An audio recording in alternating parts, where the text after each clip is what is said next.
नमस्कार दोस्तों। हम लक्ष्मीकांत के चैप्टर नंबर 83 को डिस्कस करने वाले हैं आज, जिसमें हम वोटिंग बिहेवियर के बारे में बात करेंगे। हम सबसे पहले समझेंगे कि वोटिंग बिहेवियर क्या होता है, इसका क्या सिग्निफिकेंस है किसी भी डेमोक्रेटिक पॉलिटिकल सिस्टम में, और फिर वोटिंग बिहेवियर को इन्फ्लुएंस करने वाले कौन-कौन से डिटर्मिनेंट्स हैं, इसके बारे में भी हम बात करेंगे। ये आपके कॉन्सेप्ट को बहुत ज़्यादा एनरिच करने वाला चैप्टर है। हमारे देश में जो डेमोक्रेसी हम फॉलो करते हैं, उस डेमोक्रेसी को एंजॉय करने का सबसे बड़ा फेस्टिवल होता है इलेक्शन। तो उस इलेक्शन में जब लोग वोट करते हैं, तो वोटिंग करते समय वो किसी स्पेसिफिक कैंडिडेट को जब वोट करते हैं, तो उनके दिमाग में कौन-कौन सी चीज़ें चल रही होती है। इसी चीज़ को स्टडी करना वोटिंग बिहेवियर कहलाता है। तो आज का ये जो सेशन है, ये आपको इस बात को समझने में हेल्प करेगा कि हमारे देश में कौन-कौन से ऐसे फैक्टर्स हैं जो हमारे इंडियन पॉलिटिकल सिस्टम में इलेक्शन को इन्फ्लुएंस करने का काम करते हैं। तो एक-एक करके हम सारी चीज़ों को समझेंगे। तो आई एम योर दोस्त Rahul Sharma and I welcome you all to Rahul Sharma education. दोस्तों, सबसे पहले हम बात करते हैं वोटिंग बिहेवियर के मीनिंग की। लेकिन उससे पहले अगर आपने वीडियो को लाइक नहीं किया है तो लाइक कर दीजिए, चैनल को सब्सक्राइब नहीं किया है तो सब्सक्राइब कर लीजिए। दोस्तों, वोटिंग बिहेवियर क्या होता है? तो किसी भी डेमोक्रेटिक पॉलिटिकल सिस्टम में जब इलेक्शन होता है, तो उस इलेक्शन में वोटर्स का जो बिहेवियर होता है, उसी को हम वोटिंग बिहेवियर कहते हैं। अब इस वोटिंग बिहेवियर को अलग-अलग पॉलिटिकल साइंटिस्ट ने अलग-अलग तरीके से डिफाइन किया है। अगर प्लानो एंड रिक्स की बात करें, तो उन्होंने वोटिंग बिहेवियर के बारे में ये कहा है कि वोटिंग बिहेवियर एक ऐसा फील्ड ऑफ स्टडी है जो इस बात से मतलब रखता है, इस बात से कंसर्न रखता है कि जब लोग पब्लिक इलेक्शन में वोट करते हैं, तो वो जिस तरीके से वोट करते हैं उसके पीछे का रीज़न क्या होता है ना? तो इसको हम वोटिंग बिहेवियर कहते हैं। तो इसी बात को स्टडी करना कि लोग जिस तरीके से वोट करते हैं उसके पीछे का रीज़न क्या है, इज़ वोटिंग बिहेवियर। वहीं गॉर्डन मार्शल कहते हैं, जो वोटिंग बिहेवियर है वो एक ऐसा स्टडी है जो इस बात पे फोकस करता है कि पीपल जब वोट करते हैं तो वो क्यों करते हैं, और जब किसी डिसीजन पे पहुंचते हैं कि मुझे ए पार्टी के बी कैंडिडेट को वोट देना है, तो आखिरकार उस डिसीजन तक पहुंचने में कौन कौन से ऐसे फैक्टर हैं जो उस पर्सन के दिमाग में चलते रहते हैं जो कि वोट करने जा रहा है। तो इसको गॉर्डन मार्शल ने वोटिंग बिहेवियर को इस तरीके से डिफाइन किया। ओइनम कुलाबिधु करके एक पॉलिटिकल साइंटिस्ट हैं। उन्होंने ये बताया कि वोटिंग बिहेवियर एक्सप्लिसिटली किसी भी वोटर के चॉइस को रिफ्लेक्ट करता है, किसी भी वोटर के प्रेफरेंस को रिफ्लेक्ट करता है, किसी भी वोटर के आइडियोलॉजीज को रिफ्लेक्ट करता है, उन सारे मैटर्स में, उन सारे इश्यूज के अकॉर्डिंग जो इश्यूज किसी भी नेशन या किसी सोसाइटी को झेलने पड़ रहे हैं। तो एक देश के अंदर जो इश्यूज चल रहे हैं, उन इश्यूज के बारे में किसी वोटर की क्या चॉइस है, वो क्या प्रेफर करता है, उसकी क्या आइडियोलॉजी है, इसी बात को रिफ्लेक्ट करता है वोटिंग बिहेवियर। तो ये तीन अलग-अलग पॉलिटिकल साइंटिस्ट ने अलग-अलग तरीके से वोटिंग बिहेवियर को डिफाइन किया है।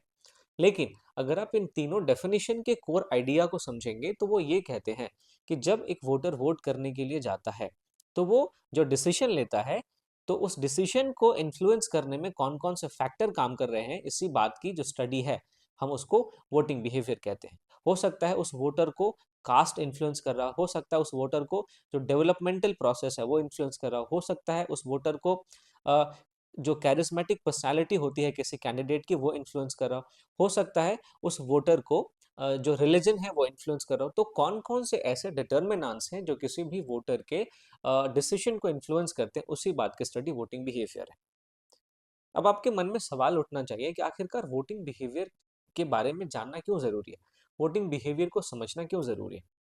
तो दोस्तों, जब हम वोटिंग बिहेवियर को समझते हैं, जब हम इलेक्शन को स्टडी करते हैं, तो इससे ये पता चलता है कि किसी भी देश के सिटीजन्स के की मैच्योरिटी कितनी है, उसका पॉलिटिकल अवेयरनेस कितना है। उदाहरण के तौर पे आप समझिए कि किसी देश के सिटीजन के जो वोट हैं, अगर वो कास्ट के नाम पे चल रहे हैं, कास्ट के नाम पे पढ़ रहे हैं, या एक किसी कॉन्स्टिट्यूएंसी का वोट अगर डेवलपमेंट के नाम पे पड़ रहा है, तो ये दिखाता है कि किस कॉन्स्टिट्यूएंसी के लोग क्या चाहते हैं, उनकी मेंटालिटी क्या है। अगर कोई कॉन्स्टिट्यूएंसी कास्ट के नाम पे वोट करती है, तो जाहिर सी बात है वहाँ पे जो डेवलपमेंटल फैक्टर्स हैं वो आपको बैकग्राउंड में जाते हुए दिखते हैं। वहाँ पे लोगों की जो कास्ट है, लोग उससे ऊपर नहीं उठ पाते हैं और अपने कास्ट के कैंडिडेट को ही जिताने की कोशिश करते हैं। जहाँ पे डेवलपमेंटल फैक्टर काम करता है, वहाँ पे लोग डेवलपमेंटल प्रोसेस को ध्यान में रख के वोट करते हैं। उनकी कॉन्स्टिट्यूएंसी की क्या ज़रूरत है, उनके कॉन्स्टिट्यूएंसी में कौन-कौन सी चीज़ें ज़रूरी है, इस बात को अगर कोई कैंडिडेट उठाता उठाता है, तो ज़ाहिर-सी बात है वो उसको वोट करते हैं। तो जो वोटिंग बिहेवियर है वो ये रिफ्लेक्ट करता है कि किसी भी देश के सिटीजन्स की मैच्योरिटी क्या है, उस देश के सिटीजन का पॉलिटिकल अवेयरनेस क्या है। इसके अलावा हमारे देश में जो डेमोक्रेटिक गवर्नमेंट है उसकी स्टेबिलिटी को और उसकी लेजिटिमेसी को भी डिटरमिन करने का काम इलेक्शन करता है। क्योंकि मैंने आपको बताया कि किसी भी डेमोक्रेसी में जो लोगों के पास अपने ऊपर रूल करने वाले को चुनने की पावर होती है, उस पावर को वो किस तरीके से एंजॉय करते हैं, और वो है इलेक्शन। तो इलेक्शन के थ्रू जब कोई भी डेमोक्रेटिक गवर्नमेंट को चुनते हैं तो इससे गवर्नमेंट की स्टेबिलिटी डिसाइड होती है। अगर किसी भी देश के लोगों ने मान लीजिए किसी बहुत ज़्यादा स्टेबल गवर्नमेंट को चुन लिया, तो जाहिर सी बात है कि वो गवर्नमेंट ज़्यादा अच्छे तरीके से काम करेगी, ठीक बात है। फिर अगर किसी देश के सिटीजन्स ने डेमोक्रेटिक गवर्नमेंट के तौर पे किसी ऐसे गवर्नमेंट को चुना है जो कि कई सारे गठबंधन से मिलकर बनी है, तो वहां पे आपको जो गवर्नमेंट है उसको इस बात का एहसास होगा कि हमें मेजोरिटी मिली, हमने सरकार बना ली है, लेकिन अभी भी हमारे देश के लोगों को हमारे ऊपर पूरा भरोसा नहीं है, हमारा जो एजेंडाज है उससे बहुत सारे देश के लोग सहमत नहीं है। तो इससे क्या होता है, हमारे देश के अंदर जो लेजिटिमेसी है डेमोक्रेटिक गवर्नमेंट की वो डिटरमिन होती है, और किसी डेमोक्रेटिक गवर्नमेंट का स्टेबिलिटी डिटरमिन होता है, ठीक बात है। फिर आप देखेंगे वोटिंग बिहेवियर जो होता है वो इस बात को अंडरस्टैंड करने में हमारी हेल्प करता है कि पब्लिक का ओपिनियन क्या है। अगर पब्लिक ने डेवलपमेंट के नाम पे किसी पार्टी को वोट दिया है तो जाहिर सी बात है ये पता चलता है कि हमारे देश की पब्लिक को डेवलपमेंट चाहिए। वो रिलीजन, वो कास्ट, इन सब चीजों से अब ताल्लुक नहीं रखना चाहती है, उसको डेवलपमेंट चाहिए। वोटिंग बिहेवियर हमें इस बात को समझने में हेल्प करता है कि हमारे देश के लोगों की प्रेफरेंसेस क्या है।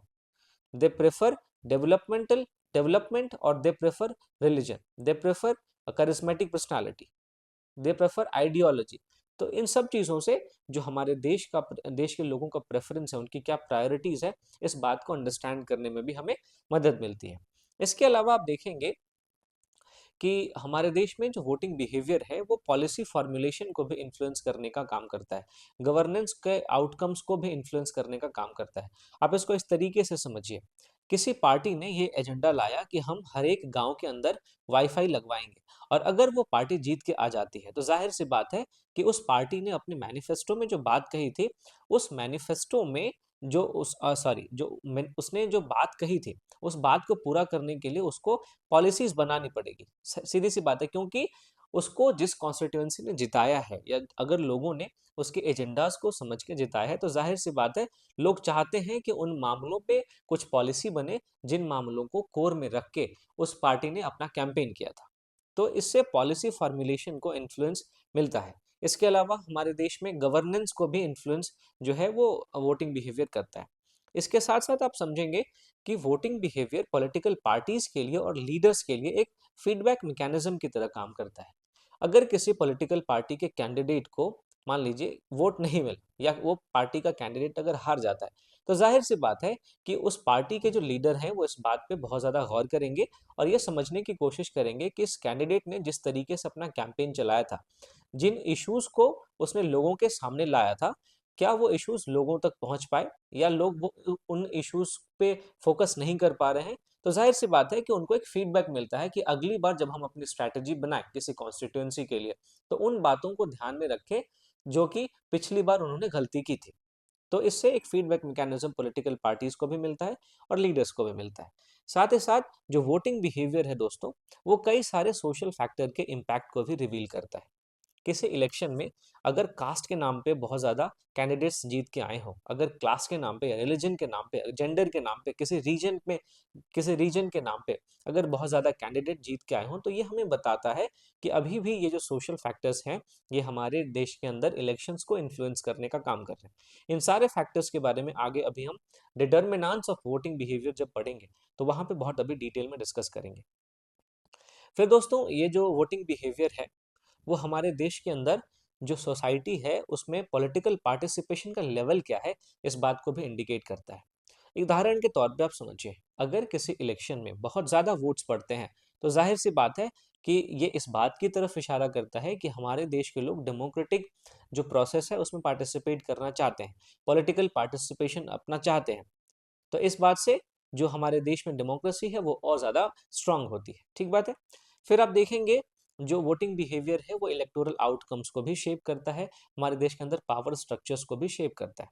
इसके साथ साथ जो आप देखेंगे इशू बेस्ड वोटिंग है और आइडेंटिटी बेस्ड वोटिंग है, इस पे किस तरीके का ट्रेंड हमारे देश में है, इस बात को भी हाईलाइट करने का काम वोटिंग वोटिंग बिहेवियर करता है। क्योंकि अगर कोई पार्टी जो है बहुत सारे इश्यूज को कोर में रख के इलेक्शन लड़ती है और अगर कोई पार्टी आइडेंटिटी को कोर में रख के इलेक्शन लड़ती है, तो दोनों में से जो भी पार्टी जीत के आएगी वो इस बात की तरफ इशारा करेगा कि लोगों ने इश्यूज पे ज़्यादा फोकस किया है या लोगों ने अपनी आइडेंटिटी पे ज़्यादा फोकस किया है।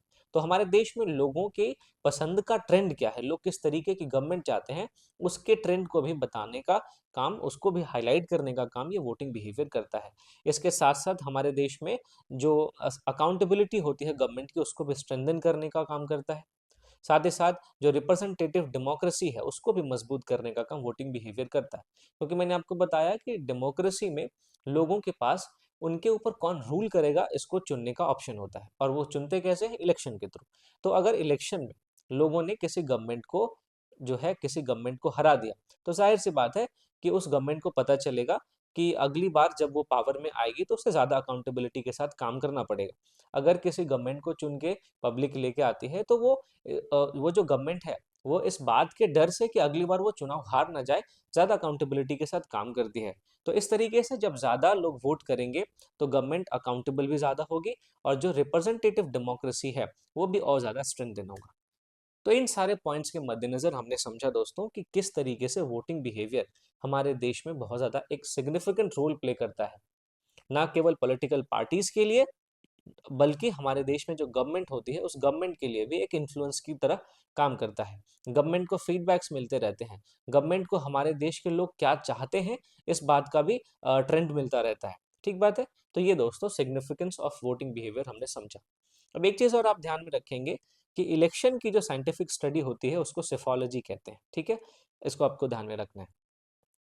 अब हम बात करने वाले हैं कि हमारे देश में जो वोटिंग बिहेवियर है उसको इन्फ्लुएंस करने वाले कौन-कौन से फैक्टर्स हैं, कौन-कौन से डिटरमिनेंट्स हैं। तो एक-एक करके हम बहुत सारे डिटरमिनेंट्स के बारे में बात करेंगे। सबसे पहले हम बात करते हैं कास्ट के बारे में, जो कि सबसे जगजाहिर फैक्ट है हमारे इंडियन डेमोक्रेसी के बारे में, कि यहाँ पे जो इलेक्शंस होते हैं वो कास्ट से बहुत ज़्यादा इन्फ्लुएंस होते हैं। इसका सबसे अच्छा एग्जाम्पल आपको बिहार में देखने को मिलेगा। बिहार में आप देखेंगे जो आरजेडी है वो यादव को कोर में रख के आप इलेक्शंस को अपना इलेक्शन कैंपेन करती है, अपनी स्ट्रैटेजी को फॉर्मुलेट करती है। तो जाहिर सी बात है कि यादव जैसे कास्ट जो कि बिहार में सबसे ज़्यादा है, क्योंकि इसी साल जब जातिगत जनगणना हुई है, जो कास्ट सेंसस हमें बिहार में देखने को मिला, तो उससे ये पता चला कि बिहार में सबसे ज़्यादा यादव कास्ट के लोग हैं। तो जाहिर सी बात है जो आरजेडी है उन यादवों को अपनी तरफ करने के लिए अपने स्ट्रैटेजी को उसी तरीके से इन्फ्लुएंस करेगी, और लोगों ने जो लोग जो हैं वो इससे इन्फ्लुएंस भी होते हैं। तो जो लोग वोटिंग करने के लिए जाते हैं, जब यादव कास्ट के लोग वोटिंग करने के लिए जाते हैं, तो वो यादव कास्ट के ही कैंडिडेट को अक्सर वोट करते हुए दिखते हैं। तो कास्ट सबसे बड़ा जो है वो डिटर्मिनेंट है हमारे देश के लोगों के वोटिंग बिहेवियर को इन्फ्लुएंस करने में। ठीक बात है। अब इसी ट्रेंड को देखते हुए हमारे इंडियन पॉलिटिक्स में जो कास्ट का रोल है उसको देखते हुए रजनी कोठारी, जो कि एक बहुत ही फेमस पॉलिटिकल एनालिस्ट है, उन्होंने इंडियन पॉलिटिक्स के बारे में ये कहा है कि इंडियन पॉलिटिक्स जो है वो कास्टियस्ट है और यहाँ पे कास्ट को पॉलिटिसाइज बहुत ही ज्यादा अमाउंट में किया जा रहा है। पॉल ब्रास है, इन्होंने इंडियन इलेक्शन को, इंडियन डेमोक्रेटिक सिस्टम को स्टडी किया है, तो इन्होंने भी कुछ बातें इंडियन पॉलिटिक्स के बारे में कही है। उन्होंने कहा है कि लोकल लेवल पे जब हमारे देश के कंट्री साइड पे आप जाते हैं, तो वहाँ पे जो सबसे इम्पोर्टेंट फैक्टर है वोटिंग बिहेवियर को इन्फ्लुएंस करने में, वो है कास्ट सॉलिडारिटी। यानी कि जो लोग वोट देने जाते हैं वो अपने कास्ट के कैंडिडेट को ही अक्सर वोट करते हुए दिखते हैं, ऐसा पॉल ब्रास का मानना है। तो कास्ट एक बहुत ही इंपॉर्टेंट डिटर्मिनेंट है हमारे देश के वोटिंग बिहेवियर को तय करने में। अगला आपको इम्पॉर्टेंट फैक्टर जो कि हमारे देश के वोटिंग को इन्फ्लुएंस करता है, वो है रिलीजन। आप देखेंगे कि जो रिलीजन एफिलिएशंस होते हैं वो अक्सर वोटर मोबिलाइजेशन को शेप करते हैं कुछ कुछ कॉन्स्टिट्यूएंसीज में। इसका सबसे अच्छा एग्जांपल आप देखेंगे यूपी में, कि यूपी में जो सेक्युलर पार्टीज हैं उन सेक्युलर पार्टीज को जो माइनॉरिटी का कंसोलिडेशन है, उसके माइनॉरिटी वोट्स का कंसोलिडेशन उनको मिलता हुआ दिखता है। तो रिलीजन एक बहुत बड़ा फैक्टर है हमारे देश में जो कि वोटिंग को इन्फ्लुएंस करता है। फिर आप देखेंगे लैंग्वेज के बेस पे भी आपको वोट्स देखने को मिलते हैं। जो लिंग्विस्टिक आइडेंटिटी है वो भी हमारे देश में वोटिंग को अफेक्ट करता है। स्पेशली जो लिंग्विस्टिकली ऑर्गेनाइज्ड स्टेट्स हैं उनमें आपको ये चीज़ें ज़्यादा देखने को मिलती है। इसका सबसे अच्छा एग्जाम्पल आप देखिए, जो तमिलनाडु में AIADMK की पार्टी है, वो पार्टी, अब ये पार्टी जो है वो तमिल आइडेंटिटी के ऊपर बेस्ड है, तमिल लैंग्वेज के ऊपर बेस्ड है, तो अक्सर इस पार्टी को बहुत ज्यादा अमाउंट में वोट्स देखने को मिलते हैं। तो जाहिर सी बात है, जो तमिल बोलने वाले लोग हैं, जो तमिल आइडेंटिटी को फॉलो करने वाले लोग हैं, वो इस बात को ध्यान में रखते हुए वोटिंग करते हैं।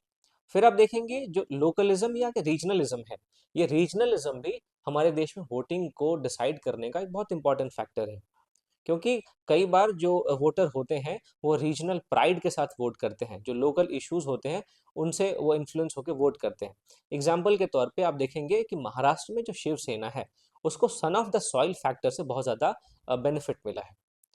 तो वहाँ के लोग, चूंकि मराठी बोलने वाले लोग शिवसेना में ज़्यादा हैं, तो सन ऑफ द सॉइल और जो लोकल फैक्टर हैं, उन्हीं लोकल फैक्टर को ध्यान में रखते हुए शिवसेना को काफ़ी ज़्यादा फायदा आपको इलेक्शंस में देखने को मिलेगा। फिर इकोनॉमिक स्टेटस जो है, वो भी हमारे देश में वोटिंग को इन्फ्लुएंस करता है। क्योंकि किसी भी कॉन्स्टिट्यूएंसी में जो लोग रह रहे हैं, उस उनका इनकम लेवल क्या है, उनका ऑक्यूपेशन क्या है, उनका वेलफेयर डिपेंडेंस क्या है, इस बात से वोटिंग इन्फ्लुएंस होता है। उदाहरण के तौर पे, जो रूरल एरियाज में आप देखेंगे वेलफेयर ओरिएंटेड पार्टीज हैं, जैसे आप PDS स्कीम्स वाली कांग्रेस पार्टी हो गई, तो ऐसे लोग यहाँ पे ये देखते हैं, रूरल एरियाज में लोग ये देखते हैं कि कौन सी पार्टी हमें ज्यादा वेलफेयर वाले स्कीम्स दे रही है। तो उनका, जो किसी भी कॉन्स्टिट्यूएंसी के लोग हैं, उनका जो इकोनॉमिक स्टेटस है, वो भी हमारे वोटिंग को इन्फ्लुएंस करता है। साथ ही साथ पॉलिटिकल आइडियोलॉजी भी वोटिंग को इन्फ्लुएंस करता है, क्योंकि कुछ ऐसे वोटर्स होते हैं जिनका किसी पार्टीज के लिए एक आइडियोलॉजिकल कमिटमेंट होता है। चाहे हो सकता है उनका लेफ्टिस्ट आइडियोलॉजी से कमिटमेंट हो, या फिर उनका राइटिस्ट आइडियोलॉजीज के लिए कमिटमेंट हो। तो किसी भी आइडियोलॉजी के लिए उनका जो कमिटमेंट होता है, तो उस कमिटमेंट की वजह से भी जो वोटर्स हैं, वो किसी स्पेसिफिक पार्टी को सपोर्ट करते हुए दिखते हैं।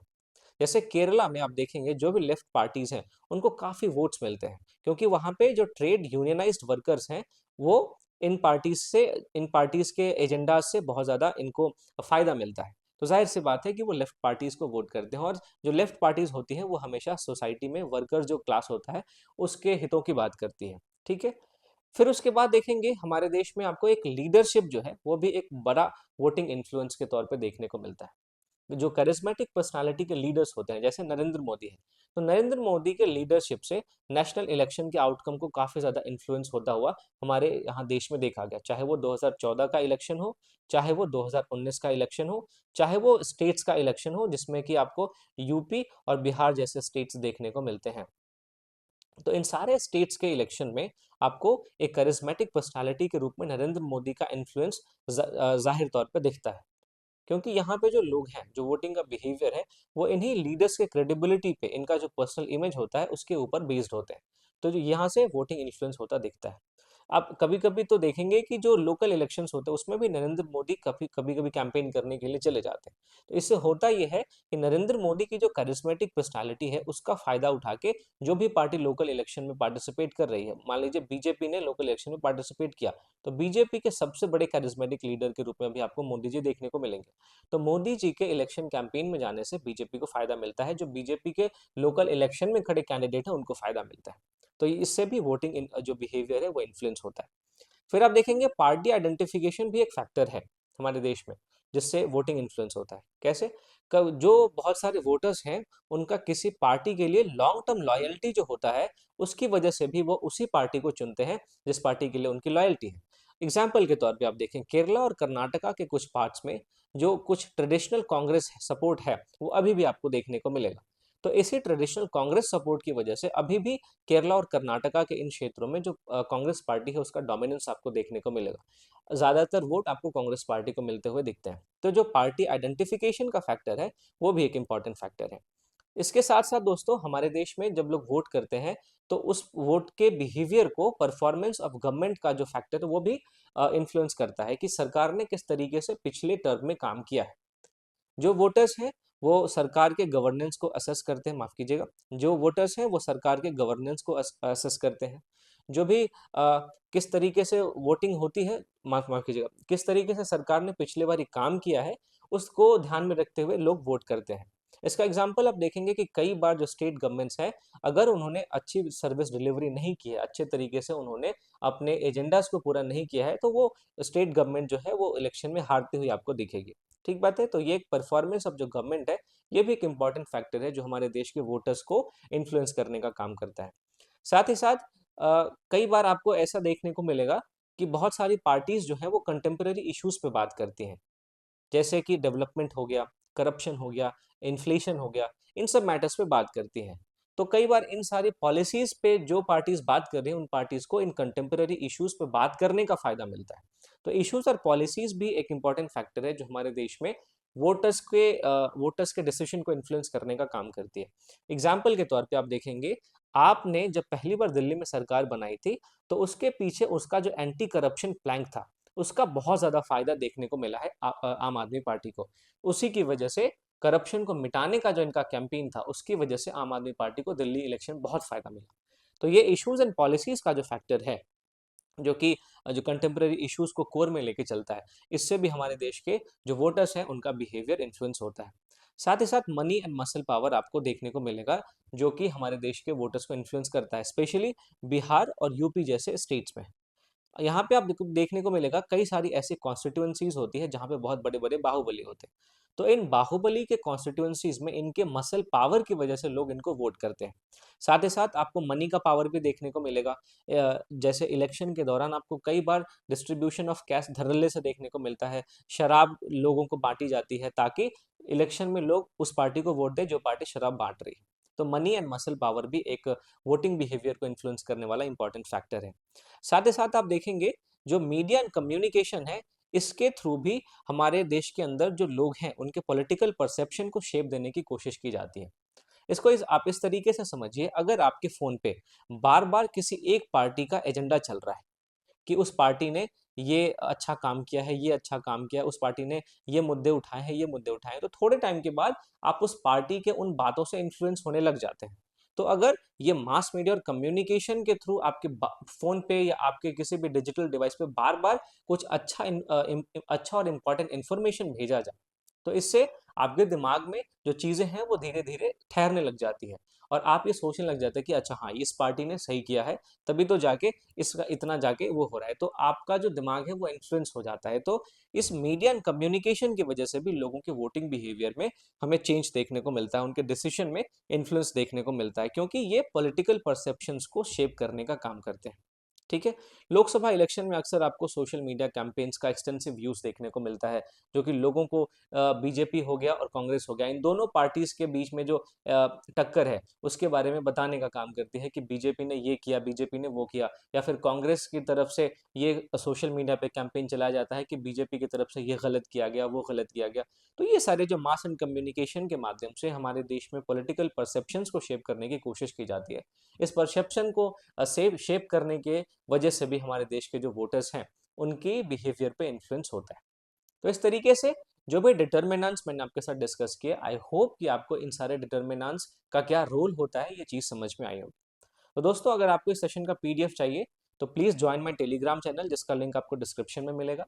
साथ ही साथ एक बार फिर से जाने से पहले, अगर आपको वीडियो पसंद आई हो तो लाइक ज़रूर करें, अपने दोस्तों को शेयर ज़रूर करें और चैनल को सब्सक्राइब नहीं किया है तो सब्सक्राइब ज़रूर करें। थैंक यू फॉर वॉचिंग, मिलता हूँ आपसे अगली वीडियो में।